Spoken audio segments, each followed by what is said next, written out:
and welcome to Down to Earth. I'm Daphne Richards. Our question this week is another great one from one of our viewers, Lisa. She's having problems with her annual vinca, which is commonly called periwinkle. This year, she planted those in April. She does plant them every year, but this year she's already replaced them 3 times, and each time all of the plants have died. Her symptoms are that first, the plants turn brownish and begin to wilt. She's also noticed ants around the stems of the plant and around the soil around the base of the plants that seems to be disturbed, as if the ants might be eating the roots. But Lisa did her research, which told her that ants don't usually eat plants, and that's correct. Actually, these plants and this example is a perfect example of rot.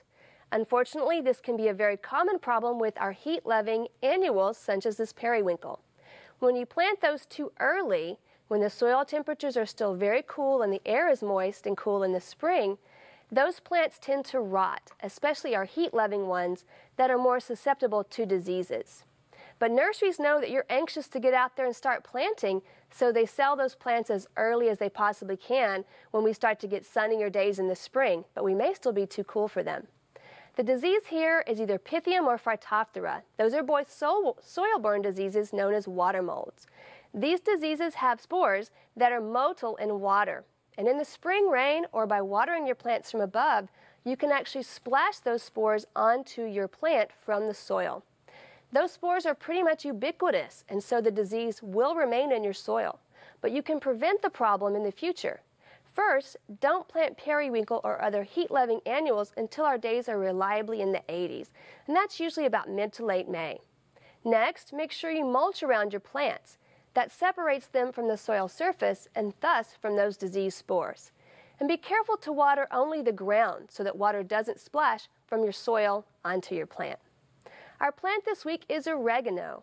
Many gardeners plant this herb in a kitchen garden with thyme and other herbs. But it's also a great plant in the landscape to use as a filler or a ground cover. You can plant oregano from seed from spring through fall. You can also plant transplants that will fill in more quickly. Most varieties get no taller than 12 to 14 inches, including the bloom spike. But oregano does spread very easily, so they usually do eventually fill the entire space that you give them.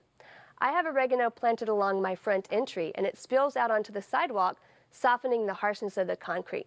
Occasionally, I do have to trim it back so that it doesn't get trampled. To do in your garden this week, you can go ahead and plant some okra.